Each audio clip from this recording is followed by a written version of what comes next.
confesso a você que eu quero trazer um pouco das dúvidas das pessoas comuns que estavam cuidando das suas vidas e tudo mais, e se depararam com esse projeto. Primeiro, você falou que uma coisa muito importante, o projeto apareceu com um regime de urgência sem ser discutido nas comissões. Eduardo, isso é uma coisa atípica? Você já é o deputado mais antigo aqui da mesa. Isso é uma coisa atípica? Os projetos, eles são... Como é que é o regime normal de um projeto de lei e qual é a diferença para o que está acontecendo agora com esse PL 2630? Mas, enfim, são vários os projetos que têm requerimento de urgência para serem apreciados em plenário. Então, o que acontece? São centenas de projetos que já têm esse requerimento de urgência apresentado. Não quer dizer que o PL 2630 teve requerimento de urgência e da noite para o dia ele entrou em pauta. Não, o que ocorre na Câmara, e é muito comum, são feitas gestões entre os líderes, eles decidem qual é a prioridade deles e eles levam isso ao presidente da casa. Então, esse projeto, provavelmente, a esquerda fez um lobby forte nele. Por quê? Porque a esquerda é aquele negócio, o que ela não domina, ela tenta destruir. E não é diferente com questão relacionada até a algumas igrejas ou ao âmbito familiar, à autoridade dos pais, e assim é com a rede social. Ela não domina a rede social, ela toma um couro da direita na rede social, justamente porque interessa a elas fazer suas narrativas, comprar as imprensas que eles desejam, né? Inclusive esse projeto PL 2630, ele, para utilizar da esquerda, né? Vamos lá, ele empodera a mídia tradicional e volta mais ou menos o que era no passado. Porque se nós não pudermos falar o que nós bem quisermos aqui, se nós vamos ser censurados de maneira legal por um Ministério da Verdade, obviamente o foco vai se retornar totalmente para aquelas imprensas ditas tradicionais, como era nos anos 90, como era no passado. Então essa é a real intenção desse tipo de PL. Por quê? Porque a esquerda ela domina boa parte da grande imprensa. E ela conseguindo fazer esse Ministério da Verdade, ela vai conseguir, né, calar a voz dos conservadores em boa medida e colocar diante das suas narrativas. Então, retornando aqui à questão específica, Paulo, que eu acho que eu não respondi, do requerimento de urgência. Na verdade, não é tão difícil a aprovação. A esquerda conseguiu a aprovação do requerimento de urgência e fez gestões para que o presidente Lira paute esse projeto. Esse projeto, ano passado, para quem se lembra... Eu ia perguntar sobre isso, sobre o ano passado, o que aconteceu, que esse projeto já estava aí para ser votado. Exato. Ano passado seria sensacional, entre aspas, por quê? Porque a esquerda estava correndo para aprovar o PL 2630 para tentar utilizar ele antes da eleição, né? E o que eu vejo nisso tudo? Eu vejo numa divisão de responsabilidades para não deixar a Suprema Corte, o STF, que bate mais forte nessa questão da censura, se desgastar sozinho. Seria como quem dá uma carta branca ao STF para que ele pudesse decidir da maneira que já vinha decidido, mas dizer, olha, eu, STF, só estou cumprindo a lei. Inclusive, o Congresso aprovou o PL 2630. Consegue compreender mais ou menos isso? Porque tem sido muito desgastante para a Suprema Corte tomar determinadas medidas, porque fica muito na cara que é uma censura. Essa que é a verdade. Isso daí revolta as pessoas. Quando é que a gente viu o que aconteceu com a Jovem Pan? Para citar um exemplo, ano passado. Ou então, onde é que a gente já viu acontecer o que aconteceu com o Brasil Paralelo? Uma censura, foi proibido, né? Contigo, passaporte cancelado, você... Essa live tá aparecendo para as pessoas, mas se elas clicarem no meu canal, o meu canal continua bloqueado pelo Alexandre de Moraes no Brasil. Apesar da bela audiência aqui que nós estamos tendo, tem quase 7 mil pessoas aqui, mais quase 3 mil pessoas no Rumble, quase 10 mil pessoas já nos assistindo. Isso é apesar dos esforços do Alexandre de Moraes para bloquear... Muito bom. Eu queria fazer uma pergunta, passar a bola para o Nicolas nesse assunto. Ô Nicolas, quem é o autor dessa lei? E eu, já que eu vou conectar com o Alexandre, eu vou ficar um pouco... vou tirar uma dúvida aqui. Por quê? Porque eu me lembro, e eu trouxe aqui até para as pessoas lembrarem, que em 1º de março desse ano, Moraes propõe regulamentação a representantes de redes sociais. E também disse que enviar um projeto ao Congresso para a regulamentação das redes sociais. É o mesmo? É parecido? É a mesma coisa? É uma união? Quem é o autor? O que está acontecendo? Esse é o mesmo do ano passado que o Eduardo Bolsonaro estava falando? Então, Paulo, primeiro boa noite a todos, Eduardo, Mário, Paulo. Antes, Paulo, só de responder, primeiro é do Alessandro Vieira, tá? Veio do Senado, Alessandro Vieira era o senador e o autor, e o relator é o deputado Orlando Silva, tá? E o que aconteceu? Fazendo uma breve recapitulação aí. Há 3 anos já está sendo, essa lei foi colocada, mas houve uma instalação de um grupo de trabalho. E para explicar para as pessoas aí, o grupo de trabalho, diferentemente da comissão especial, ele não respeita a proporcionalidade partidária. O que isso quer dizer? O PL é o maior partido, então ele tem mais cadeiras do que os outros demais partidos. Quando você cria um grupo de trabalho, você não tem essa proporcionalidade, ou seja, fica um grupo de trabalho totalmente enviesado. E hoje nós temos mais de 40% dos deputados que não discutiram o tema. E, inclusive, esse projeto não passou em nenhuma comissão de mérito, ou seja, não houve discussão do tema na Câmara. E quando a gente olha os aspectos, digamos assim, mais importantes, os pontos mais importantes dessa lei, você vê que ele não fala a respeito de fake news. Pelo contrário, fala a respeito de publicidade. Então, quando você vê lá alguns pontos, né, no artigo ali que fala com relação à equiparação da rede social para como se fosse, né, um editorial, né, como se tornasse ali um jornal, você vê que há uma intenção muito clara do seguinte, de quem tem o direito de mentir. Então, assim, quem vai ter o direito de mentir agora? Mentir legalmente. Né, só pode você? Então, assim, além de todas as coisas que eu coloquei aqui, o texto ele foi colocado, Paulo, disponibilizado menos de 10 dias para a suposta data da votação. E eu tentei, tá, conversar com o presidente da casa, conversei também com o Orlando, para a gente poder adiar, para a gente criar uma comissão especial, para que a gente votasse a urgência, mas não votasse o mérito ainda, para adiar isso, para a casa pelo menos poder ter um mínimo de tempo para poder ser discutido, mas realmente os planos aí foi frustrado. Então, assim, o histórico desse projeto, ele é muito ruim.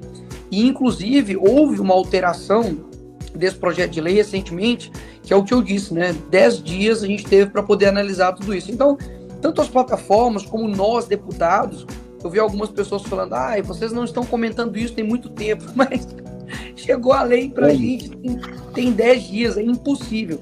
Então, assim, eu até levantei aqui, né, alguns pontos, né, principais aí. O primeiro, né, eu vejo, com relação ao órgão de controle, que foi o que o Mário Frias citou. O Ministério da Verdade, né, para quem não sabe, nunca leu aí o George Orwell, é um ministério que basicamente controla tudo e todos, né? E você tem ali o controle até das ideias, né, das pessoas. E basicamente, ali no artigo 55, fala o seguinte, olha, o Poder Executivo poderá estabelecer entidade para regulamentar a lei, fiscalizar e aplicar sanções. Ele chama de entidade de supervisão. Imagina o Lula indicando os integrantes desse ministério. Imagina lá, vamos ver hoje o cenário aí. Quem que é a melhor pessoa, né? Nós temos um especialista. Vai botar o que se chama Capelli. Felipe Neto, né? Nós temos deputados de Anones que são especialistas em mentira. Isso aí eu não tô mentindo. Não, isso é verdade, de fato não. Eles são especialistas, de fato.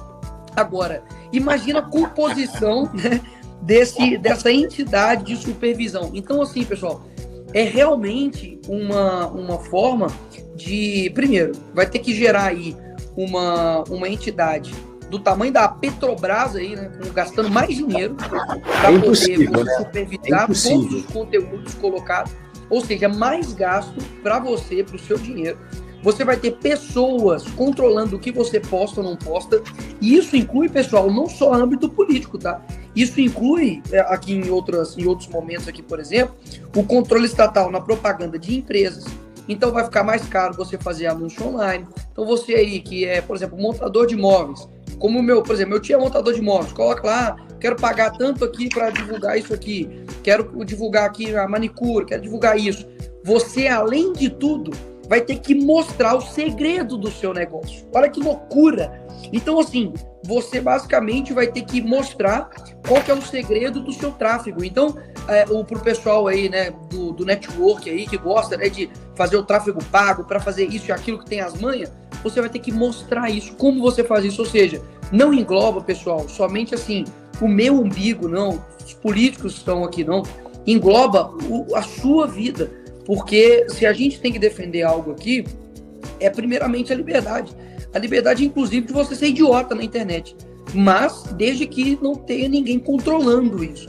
E eu conversei, Paulo, respondendo aí a sua pergunta, eu conversei com o relator, que até então é o Orlando Silva, que é do Partido Comunista do Brasil. A gente conversou, tentou enxergar alguns pontos, tentamos, assim, chegar em algum consenso, mas temos visões diferentes de mundo. Então, para ele... Você não é comunista, né? Exato, começando por aí. Então, para ele acredita que tem que ter, sim, né, um ministério, digamos aí, né, uma entidade de supervisão.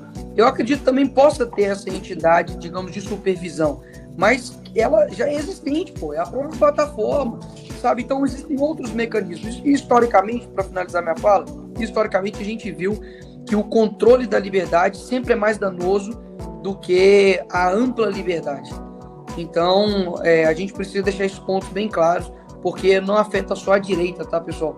Eu acho que isso é o mais importante deixar claro aqui. Paulo, eu queria levantar um ponto. Por favor.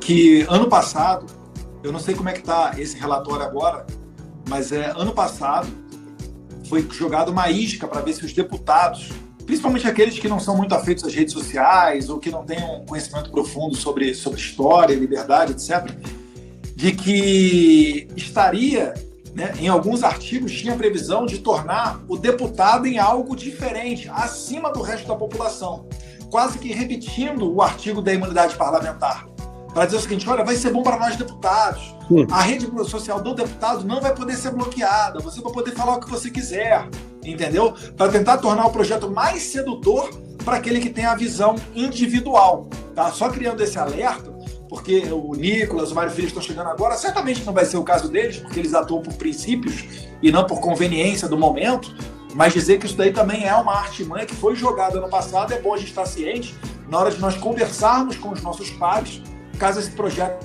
venha a ser pautado no plenário. Ô, Paulo, deixa eu complementar. Desculpa. Não, pode falar. Eu complementar o seguinte. O Nicolas falou muito bem, Eduardo também, e a questão, Paulo, principal, é muito mais séria do que a gente pode imaginar. Esse governo é um governo extremamente reacionário, literalmente um governo reacionário. Eu tenho 51 anos, eu sou de uma geração em que a população ela sentava na frente de uma tela para obter as informações mais importantes. No mesmo horário, você chegava a escutar a musiquinha do jornal, se você fizesse silêncio em casa, você ia escutar as outras casas repetindo essa informação. E o que esse PL vai privilegiar são justamente esses grupos gigantes, que vão continuar com seus anunciantes e vão, numa jogada extremamente reacionária, é a palavra, eles vão tentar, de alguma maneira, voltar a ter a exclusividade da informação. Porque é o que o Nicolas falou. Por mais que você detalhasse melhor isso, Mário, até porque você conhece esse assunto como ninguém. E eu estou tentando aqui organizar o que diz esse PL. Eu entendi com o Nicolas, e estou aqui com um texto que eu não sei se é o texto mesmo. Eu entendi que tem um aspecto que eu quero detalhar aqui, que é essa centralização da criação de um soviete controlador do que pode ou não pode ser dito na internet. Isso precisa ser aprofundado aqui. Eu estou vendo os artigos 55 e 56 e precisa ser aprofundado. Agora, além desse soviete, existe esse aspecto que eu ainda não entendi muito bem, Mário. Talvez por você ser uma pessoa com muita experiência nesse setor, ele fique mais claro para você. Mas o que muda do ponto de vista prático para as empresas de mídia? Por que elas saem mais fortes e fortalecidas? Paulo, basicamente porque o que a gente chama de view nas redes sociais, e a gente chamava de Ibope na minha época, eles são aferidos minuto a minuto. Ou seja, cada minuto ele tem uma equação de resultado entre audiência e dinheiro. Publicidade, é publicidade. E as redes sociais, muita gente fala, a Globo vai quebrar, a Globo não renovou, a Globo isso, mas olha, a grande verdade é que quem destruiu o monopólio da informação foram as redes sociais. Pô, aqui você tem um deputado se juntar aqui, tem 10 milhões de seguidores aqui. Então é muita gente, obviamente que esse mercado mais livre, liberal que propõe a rede social, ela compete diretamente com a afirmação. Vou te dar um exemplo, por exemplo, quando a gente era garoto, falava no Jornal Nacional, se repetia na rua. Se você dissesse o contrário, ninguém acreditava em você. Era um ponto de confiança da sociedade. Quanto é a gasolina, quanto você vai viajar, quanto vai custar o mercado imobiliário, se o petróleo vai disparar. Tudo isso você tinha uma central de informação. Hoje, o hábito da rede social é tão forte na sociedade brasileira, principalmente, que o cara assiste o jornal e já vai para a rede social saber se é mentira ou se é verdade. Então, é um fenômeno que vai diretamente, tem um impacto financeiro direto, porque se você for um pouco inteligente, você vai entender que a Rede Globo ela é uma grande agência de publicidade. O jornal não é independente, as novelas são programadas para influenciar a sociedade em termos culturais, de roupa, música, tudo que você... Vai virar moda no Brasil, o mundo country. Tem uma novela que fala do mundo country, aí você tem o jornalismo contando do mundo country de manhã, o video show falava à tarde, à noite tinha novela. Então, você vai criando costumes e hábitos culturais direcionados para a publicidade. Então, isso aí é assim que se faz dinheiro em televisão. Que é o que a gente muda com o PL, deputado? O que muda, Paulo, é que nas condições, vou falar uma coisa muito séria aqui, nas condições que esse PL está sendo proposto, as empresas não vão ficar no Brasil. As grandes empresas, Facebook, Google, essas empresas elas vão ser estranguladas. 96%, né, do capital deles é de anunciantes pequenos. Ou seja... Eles já estão fazendo gestões junto aos deputados pedindo para não aprovar esse PL, tá, Paulo? E aí o que acontece? Então, deixa eu entender. O que muda? Eu ainda não entendi exatamente. Ele muda, o que por exemplo, muda. a remuneração. Por exemplo, o que acontece? Um jornalista da Folha vai fazer uma matéria, aquele dinheiro da monetização que iria para o jornalista vai para a Folha, não vai mais para o jornalista. Para você dar um dos exemplos. Tá? Eu, inclusive, estava vendo um vídeo aqui da Bia Kicis falando sobre essa questão. Que, por exemplo, se eu pegar uma matéria da Record, jogar na minha rede social, aquilo dali, a rede social vai ter que pagar para a Record um pedacinho de dinheiro. Uma manchete que seja. Só que, obviamente, isso é igual um tributo. Isso daí não vai ficar na conta do Facebook. O Facebook vai repassar para o consumidor. Então, por exemplo, hoje, o que é algo seleto no Twitter, que é aquele selinho verificado, o Twitter Blue, por exemplo, que eu pago R$60 por mês, talvez você, se esse PL sendo aprovado, vai obrigar o Facebook, o Instagram e as outras plataformas a criarem um mecanismo de cobrança para você continuar na rede social. Isso é um cenário provável com a aprovação do PL. A grande questão é a seguinte, Paulo, para ser objetivo.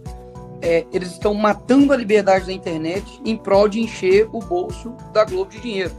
Por quê?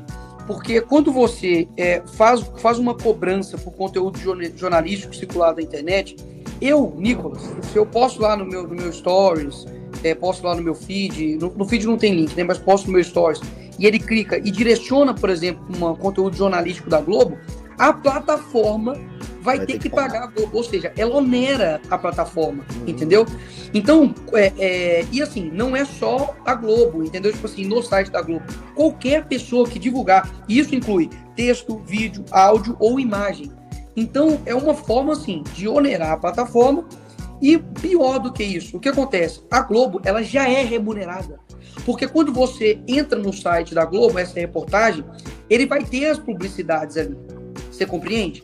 Então, só, assim, ela é remunerada pela publicidade. Então, por que essas empresas televisivas estão com tanta ânsia de ser aprovado isso? Porque o conteúdo na internet é papo de trilhões de conteúdo que é postado. E tem um outro ponto aqui que eu quero levantar, que é a parte do dever de cuidado, que está no artigo 11 do projeto. O que basicamente isso daqui fala? Ele vai ter que os conteúdos potencialmente ilegais, eles vão ter que agir de forma preventiva em um tempo hábil. Ou seja, suponhamos que está todo mundo convocando uma manifestação fora Lula. Se uma pessoa, Paulo, uma pessoa denunciar a publicação, o Facebook já vai, por exemplo, vai ser acionado e ele vai ter que, preventivamente, vai ter que retirar aquele conteúdo para ver se ele é ilegal, se ele tem algum discurso de ódio, etc e tal. Então, o que pode acontecer? Vai acontecer igual eles já fazem com derrubada de perfil. Por exemplo, gente, 8 horas de sexta-feira, vamos denunciar a publicação do Eduardo Bolsonaro. Pum, vamos lá. O Facebook vai receber lá 5, 10 mil denúncias e vai falar, de fato, o Fora Lula aqui pode acontecer igual o dia 8, pode acontecer igual o dia 8, por exemplo, tem uma só, né? Pode acontecer igual o dia 8 e aí ele pode retirar esse conteúdo.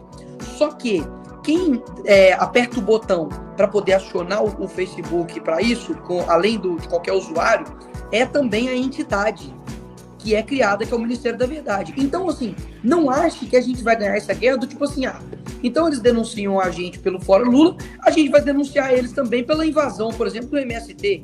Não vai ser derrubado, porque o controle vai estar com essa entidade. Você compreende? Então, assim, é uma guerra completamente assimétrica. E o que eu quero dizer é o seguinte, se a CPL passar amanhã, esquece eleger candidato de direita para presidente. Esquece. Porque se o Bolsonaro tomando a facada, tá? Os caras falam que é mentira, imagina com a gente não conseguindo postar as coisas, alguns vídeos, algumas opiniões, alguns posicionamentos. Então, assim, realmente vai inviabilizar qualquer candidatura. Hoje, se o Eduardo é campeão de votos, se eu sou campeão de votos, Mário Frias também lá em São Paulo, se o Bolsonaro é campeão de votos, é porque a internet consegue chegar onde a gente não consegue. Então, se a gente não deixar isso bem claro, mas bem claro, muita gente vai ser prejudicada, não só a direita.